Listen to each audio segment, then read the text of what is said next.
여러분 반갑습니다. 송광입니다. 이번 시간부터는 사찰 건축에 있어서 문에 대해서 살펴보도록 하겠습니다. 근데 이제 그 문에 대해서 살펴본다 그러면은 이 강좌를 하면서 처음에 일주문이다 등등 해서 큰 문들을 많이 살펴봤기 때문에 이제 같은 단어를 쓰고 있기 때문에 좀 혼돈이 있을 수도 있습니다. 근데 사실 이 문이라는 그 단어가 여러 가지로 이제 구분이 되어지는데 사실 구분을 짓지 않고 혼용을 하고 있기 때문에 그와 같은 현상이 일어납니다. 사실 이제 우리가 건축에 있어서 문이라고 하는 것은 건물의 얼굴이다. 보통 그렇게 표현합니다. 그만큼 이 문이라고 하는 것은 건축물에 있어서 곧바로 우리 시선에 들어오는 것이고 또 그 문이 어떠한 형태로 꾸며져 있느냐에 따라서 건물이 돋보이기도 하고 그렇습니다. 그러나 조금 전에 이야기했다시피 이 문이라는 용어 자체가 여러 가지로 혼용되는 그런 문제 때문에 과연 어떠한 것을 문이라고 하고 또 어떠한 것을 창이라고 하고 어떠한 것을 호라고 하느냐, 이제 이런 구분이 잘 안 돼요. 본디 우리가 일주문이다, 뭐 천왕문이다, 금강문이다 하고 살펴본 것은 문이라는 용어가 사실은 이제 딱 들어맞습니다. 그것은 외부 공간과 내부 공간을 구분해주는, 그것이 이제 일주문이라든지 홍살문이라든지 이런 것들은 상징적 공간의 구분이 되겠지만은 실제로 이제 그 천왕문이라든지 아니면 뭐 대문이라든지 이렇게 담이 되어 있어서 바깥과 마당 혹은 안 공간을 확연히 구분 지어주는 이와 같은 것들을 사실 문이라 그러고, 이제 흔히 대문 그렇게 이야기하고, 또 바깥마당과 앞마당을 들어갈 때 뭐 그것을 중문 혹은 옆에 붙어 있을 때, 담벼락 옆에 붙어 있을 때 측문, 이런 식으로도 이야기를 합니다만은, 편문, 측문 뭐 합니다만은, 이제 그런 경우에는 우리가 사실 이제 문이라는 말이 적절하죠. 그런데 우리가 법당이라든지 아니면 요사체라든지 다른 건축물에 있어서 흔히 그냥 문이라고 하는 것은 이 본래대로 하면 용어가 적절치를 않습니다. 물론 지금은 뭐 그대로 문이라고 씁니다만은, 이때 우리가 한옥에서 보이는 창, 근데 한옥에서 창이라고 하는 것은, 전통 한옥에서 창이라 하는 것이 앞에 제가 이제 건축 과정에서 이야기를 해드렸습니다만은 그 문하고 사실 호, 창 이게 구분이 또 잘 안 됩니다. 그래서 이 부분을 먼저 좀 짚어드리고 넘어가겠습니다. 우리가 이제 그 한자에서 문이라고 하는 경우는 일주문, 대문 이런 식으로 공간과 공간을 구분 지을 때 문이라고 씁니다. 그 다음에 건물의 내부와 외부를 차단시키면서 여닫는 경우, 출입 용도로 쓰일 때 이때는 호라고 씁니다.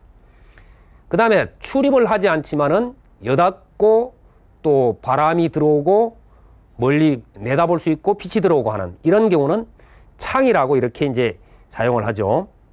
그래서 우리말로는 이것을 문을 오래, 또 호를 지게, 그 다음에 창을 바라지 이렇게 구분합니다. 영어에서도 그걸 구분하고 있죠. 그 문에 해당되는 것이 게이트, 그 다음에 호에 해당되는 것이 도어, 그 다음에 창에 해당되는 것이 윈도우, 이렇게 이제 구분을 합니다만은 요즘에는 그것을 그냥 혼용해서 써버리는 경우가 많습니다. 그래서 이제 우리가 혼용해서 쓰는 것은 쓰더라도 명확한 구분을 할 때, 문이라 할 때 우리말로는 이걸 이제 오래라 그러고 영어로는 게이트라 그러죠.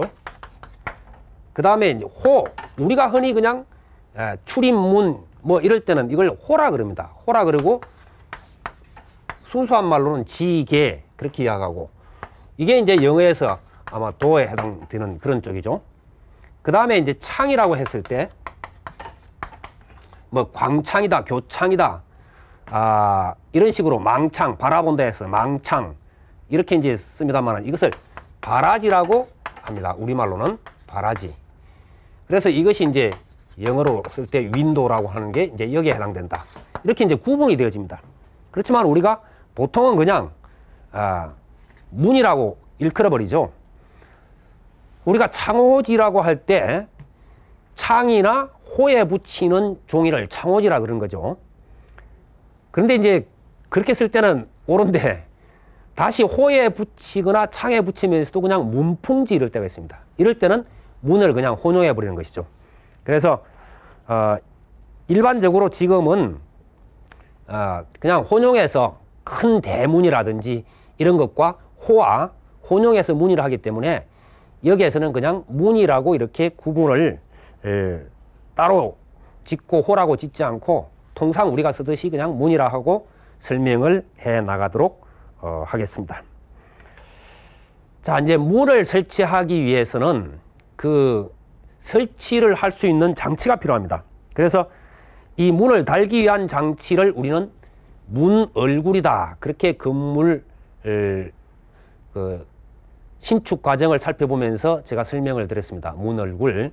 이것은 이제 수장이라고 하는 소위 벽에 나무를 가로지으는 임방, 위에 있는 게는 상임방, 중간에 있으면 중방, 아래쪽에 있을 때는 하임방 그랬죠? 각재를 기둥과 기둥에 걸 때. 그러면 이런 임방 사이에 다시 이제 그 문을 달고 또 기둥에는 그 문벽선이라고 하는 나무를 다시 붙여서 한다 그랬습니다. 그래서 창일 경우에는 또 이제 그 밑에 다른 소위 이제 장치가 머름대라고 하는 장치가 붙습니다. 이런 것들을 통칭해서 문 얼굴이다. 그렇게 이제 이야기를 하죠. 그래서 머름대라고 하는 부분이 있느냐 없느냐에 따라서 우리가 이제 문과 창을 구분을 합니다. 이 머름대라고 하는 것은 우선 그림에서 머름대를 한번 살펴볼까요? 제가 이제 여러 가지 문 얼굴을 가져왔습니다만은 그 가운데 지금 이 부분이 머름대라고 하는 부분입니다. 이 부분 여기서도 지금 보이고 있습니다만은 이렇게 이런 경우에는 이런한 경우는 이게 문이 아니고 소위 창이 되는 겁니다. 그 옆에 있는 것도 역시 창이 되죠. 그 밑에도 지금 머름대가 보입니다. 이런 식으로 됐을 때 그 아래 건물을 볼까요? 그 아래 건물에도 지금 머름대가 쭉 지나가고 있습니다. 이런 식으로 이제 되어 있다. 그런데 이제 이 머름대가 얼마만큼 높으냐, 이제 여기에 따라서 우리가 그것을 창이냐, 문이냐 이렇게 구분합니다. 창의 머름대는 보통 우리가 앉았을 때 성인의 겨드랑이 정도로 높습니다. 그래서 이제 흔히 그 전통 한옥에서 이렇게 손님이 왔을 때 바로 이 창을 열고 이 겨드랑이를 턱 걸쳐서 이야기하는 걸 볼 수 있습니다. 그 정도 높이에 보기 때문에 밖에서는 방바닥에 무엇이 있는지는 잘 안 보이죠. 그리고 어느 정도 사람의 하반신에 해당되는 부분이라든지 이런 것은 가려집니다. 물론 이것은 출입 용도가 아니죠. 그래서 출입 용도일 경우에는 이 머름대가 없는 것이 정상이다. 그렇게 보시면 되겠습니다. 그 사찰 건축에 있어서 이 문 얼굴이 아름답게 되어 있는 것, 대표적인 것을 들자면은 그 해인사 장경각의 문 얼굴을 들 수가 있습니다. 지금 이제 보시는 저 그림이 사진에서도 아주 많이 활용되는 부분인데요. 수다라장에서 지금 그 대적광전 쪽을 뒤쪽을 보고 있는 거죠. 대방광전 이렇게 되어 있습니다만은 저게 이제 대적광전 뒤쪽에는 저 편액이 붙어 있습니다. 그래서 이중의 문 얼굴을 통해서 보이는 아름다운 모습을 보실 수가 있습니다. 그리고 이제 그 범어사에 가면은 그 독성전이 있는데 이 독성전의 문 얼굴을 보면은 그 상인방에다가 아치를 틀고 있습니다. 지금 보시는 것이 독성전 문인데요. 뒤쪽에 문짝이 있고 앞쪽에 지금 보면은 아치형으로 되어 있죠. 상인방에 걸리고 있습니다. 아치형으로 되어 있어 저와 같은 그리고 이제 그 옆에는 보면은 화창 꽃창을 위에 이제 이렇게 달고 있는 형태를 띠고 있습니다. 그래서 이런 이제 모습들이 아마 사찰에서 볼 수 있는 아름다운 그런 문 얼굴의 모습이다. 그렇게 이제 보실 수가 있습니다. 이것이 이제 그 오래된 건물인 부석사 무량수전이라든지 수덕사 대웅전의 문 얼굴 같은 경우는 그 기둥 좌우에 붙이는 문벽선을 가늘게 썼기 때문에 전체적으로 날렵하게 보이고 이제 그러한 형상을 띠게 됩니다.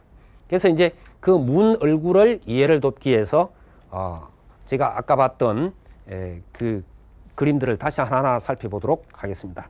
이것이 이제 보통 그 일반 그 집에서 보이는 아까 살펴봤던 부분이 그 머름대를 중심으로 해서 이렇게 창이 있는 쪽, 그게 집의 측면이 되겠죠. 측면일 경우에 아니면은 옆면이라 할지라도 이쪽으로 아마 이제 출입구문이 있고 옆에 이렇게 붙어 있을 겁니다. 그러한 형태로 되어 있고요. 이것은 이제 그 판문 형식으로 되어 있는데 이 형식도 옛날의 건축에서 많이 보입니다. 이 문이 뭐 저 부석사 무량수전 뒤쪽이라든지 이런 쪽 가면은 이런 문들이 보입니다. 출입구가. 그래서 이러한 문 형태가 있고 바로 옆에 이렇게 지금 제가 그 자주색에 가깝게 그려 색칠을 해둔 것이 바로 문 얼굴의 형태가 됩니다. 이것도 이제 그 마루와 관계되는 그 문 얼굴의 형태들이죠. 문 얼굴. 그래서 조그마한 이러한 창 같은 것들이 이렇게 쭉 이 위아래로 걸려 있는 것을 볼 수가 있고요. 이런 부분도 이제 사찰의 창고나 공양간 같은 데서도 흔히 볼 수 있는 이런 모습들입니다. 그래서 노란색으로 구분이 되어지는 것이 문에 해당되고 자줏빛으로 되어 있는 부분이 문 얼굴에 해당됩니다. 여기서 지금 텐마루 쪽에서 보여지는 소위 그 창, 하나의 창과 문 얼굴의 형태입니다. 이쪽은 좀 특이합니다. 출입구를 쓰면서도 양쪽에는 머름대를 한 단 높여서 창으로 활용을 하고 있습니다. 그래서 가운데 경우는 이것이 문이 되고요. 이게 이제 출입문입니다. 낮죠. 그 다음에 양쪽에는 이걸 창으로 이용해서 머름대가 올라가 있습니다. 이와 같은 경우. 그 다음에 이 경우는 머름대를 두고 세쪽 문 전체를 창으로 각각 그 열게끔 따로따로 열게끔 이러한 형태를 띄었다. 이렇게 이제 보시면 되겠습니다. 자, 문 얼굴에 대해서는 대충 이제 이렇게 살펴보고요. 그 다음에 그 창호의 살짜임에 의해서 문을 어떤 형체냐 이렇게 이제 구분하는 경우가 있습니다. 그 부분에 대해서 이제 하나하나 좀 살펴보도록 하겠습니다. 우선 살문 형태에서 가장 기본적인 것이 날살문이라고 하는 형태입니다. 이게 이제 기초적인 바탕을 이루는 것인데요. 이것은 위아래의 세로살만으로 이루어진 그러한 형태입니다. 지금 그림에서 보면은 이것이 지금 소위 날살문, 우리가 흔히 바라지라고 하는 것이죠. 바라지, 광창 이렇게 이제 통풍과 빛을 위해서 살이 위아래로 지금 세로 살만 있죠. 저런 것을 날살문 그렇게 이야기합니다. 이게 이제 간결하고 깔끔한 형태인데 창호지를 바르지 않고 뭐 해인사 그 장경각처럼 그렇게 이제 통풍을 하게끔 사용된 경우 혹은 공양간 뭐 그 창고 이런데 통풍 역할로서 광창이 있고 심지어 이제 해우소 같은데 우리가 이제 흔히 그 화장실이라고 하는 거기에도 위쪽에 저러한 형태의 그 날살문이 있는 경우가 있습니다. 그리고 이제 요사체에는 이게 이제 종이를 발라서 쓰죠. 창호지를 발라서 씁니다. 그래서 선원이라든지 요사체 같은 경우에 이제 사용되는데 주요 정각에 사용된 경우를 보면은 대체로 오래된 그 건물에 단출한 짜임을 한 주심포 맛배집에서 이것이 많이 보입니다. 그래서 봉정사 극락전, 지금 보시는 것이 이제 봉정사 극락전 좌우에 보이고 있죠. 예, 저와 같이 가운데 문이 지금 판문으로 처리된 것을 볼 수가 있습니다. 그리고 좌우에 저 광창이 있고요. 그 다음에 부석사의 조사당에 가면은 저렇게 왼쪽으로 보이고 있는 것이 역시 날살문 광창의 형태를 가지고 있습니다. 그 다음에 은혜사의 거조암 영산전에 가면은 왼쪽과 저쪽 오른쪽에 보이고 있죠. 저 때는 지금 창호지를 바른 것을 알 수가 있습니다. 저와 같은 옆벽에 이제 바라지 형태로 되어 있고요. 그 다음에 송강사 하사당, 아주 오래된 건물입니다. 하사당에 보면은 가운데 쪽에 높은 살문이 보이고 그 옆에 반 정도로 보이는 게 있죠. 저것이 또 이제 방에서 광창 역할을 해주는 그와 같은 바라지가 되겠고요. 그 다음에 부석사 무량수전 쪽을 가보면은 뒤쪽에 있습니다. 뒤쪽에 저와 같이 광창이 있고 가운데는 판문 형식으로 보이고 있습니다. 이제 가장 대표적인 것으로서는 해인사 장경각 위아래에 보면은 무수히 많은 광창 형태 날살문 바라지를 볼 수가 있다. 그렇게 이제 이해하시면 되겠습니다. 그 다음 문에 대해서는 다음 시간에 이어서 설명을 해드리도록 하겠습니다. 여러분 선물하십시오.